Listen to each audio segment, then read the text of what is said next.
ایک یہ اور پھر کویسچن تھا، اس کو میں لے لیتا ہوں.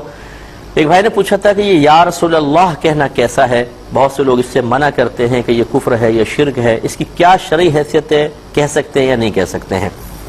دیکھیے، ایک صورت میں تو کسی کا بھی اختلاف نہیں کہ روضہ رسول پر نبی کریم صلی اللہ علیہ وسلم کے روضہ انور کے قریب کھڑے ہو کر سرکار کو خطاب کر کے سلام کرنا، یا رسول اللہ السلام علیکم یا رسول اللہ وغیرہ، اس میں کسی کا اختلاف نہیں کہ بالکل جائز ہے.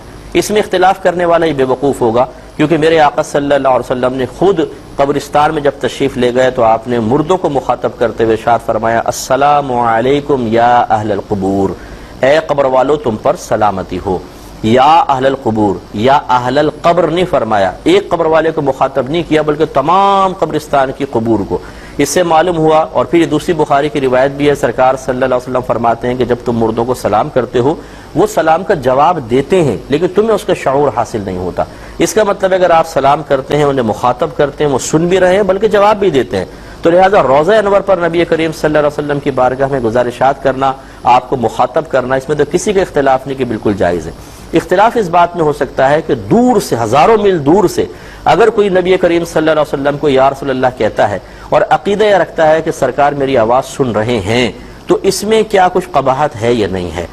تو مسئلہ یہ ہے کہ اگر کوئی اس قصد و ارادے کے ساتھ نبی کریم صلی اللہ علیہ وسلم کو دور سے پکار رہا ہے کہ اللہ تبارک و تعالی اپنی قدرت کاملہ سے میری آواز کو نبی کریم صلی اللہ علیہ وسلم تک پہنچا دے گا، اور جب پہنچائے گا تو میرے آقا صلی اللہ علیہ وسلم سن بھی لیں گے، تو اس عقیدے میں بھی کسی کا اختلاف نہیں کہ بالکل شرعاً جائز ہے، کیونکہ یہاں کسی کی طاقت بشری پر اعتماد نہیں بلکہ اللہ تبارک و تعالیٰ کی قدرت کاملہ پر کامل نظر ہے، اور اللہ تعالیٰ اس پر قدرت رکھتا ہے. اس نے دیکھیں یہ موبائل کی ایجاد کی توفیق ہمیں دی ہے.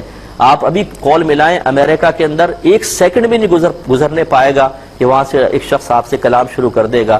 جب ہم عام لوگ ایک ایسی ڈیوائس ایجاد کر لے کہ لاکھوں میل دور ہم فوراً اپنی آواز کو پہنچا دیں، اور لائیو میچز لوگ دیکھ رہے ہیں، ہزاروں لاکھوں میل دور میچ ہو رہا ہے، آپ گھر پہ بیٹھ کے بالکل ایسے دیکھ رہے ہیں جیسے آمنے سامنے، تو یہ چیز اگر قدرت کاملہ کے تحت ہو تو کیسے ناجائز ہو سکتی ہے؟ تو اللہ تعالیٰ اس پر قدرت رکھتا ہے کہ وہ ہماری آواز کو وہاں تک پہنچا دے. اور ہے بھی ایسا ہی کہ نبی کریم صلی اللہ علیہ وسلم مدینہ منورہ میں اپنی قبر انور میں جلوہ افروز ہے، اور پوری امت کی آوازیں وہاں پہنچتی ہیں، اللہ تعالیٰ پہنچاتا ہے. آپ سماعت فرماتے ہیں جیسے کہ درود پاک پہنچتا ہے. دوسری بات، اب تیسرا معاملہ یہ ہے کہ اگر کوئی یہ کہتا ہے کہ نہیں، اللہ تعالیٰ کی قدرت کاملہ پر نہیں بلکہ کوئی بھی ہزاروں میل دور سے اپنی طاقت بشری سے میری آواز کو سن لے گا، یہ عقیدہ غلط ہے، یہ ناجائز ہے، کیونکہ اس نے ایک انسان کے لیے اس چیز کو تسلیم کیا ہے کہ جو اللہ تبارک و تعالیٰ کی عطا سے اسے حاصل نہیں ہے. یعنی اللہ تعالیٰ کی عطا اور بھروسہ اللہ تبارک و تعالیٰ کی قدرت کاملہ پر اب نگاہ نہیں ہے، بس دور سے اپنی طاقت سے سن لیتا ہے، یہ غلط ہے. چنانچہ یہ عقیدہ نہیں ہونا چاہیے. باقی آپ دیکھیں، ہم نماز میں جب التحیات پڑھتے ہیں تو ہم کہتے ہیں السلام علیکہ ایہا النبی، اس کا مطلب یہی ہے السلام علیکہ یا ایہا النبی. یہ یا پھر کچھ لغت کے قواعد ہیں جو میں ابھی آپ کو ذکر نہیں کر سکتا ہوں، یا ہٹا کے ہم ایہا النبی کہتے ہیں. اس کا معنی ہی ہے اے نبی آپ پر سلام.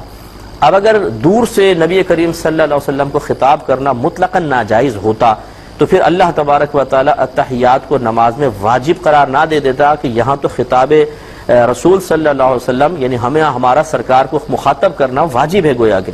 تو اس لیے صحیح عقیدے کے ساتھ اگر کوئی الفاظ ادا کرتا ہے تو اس میں شرعاً کوئی حرج نہیں ہے.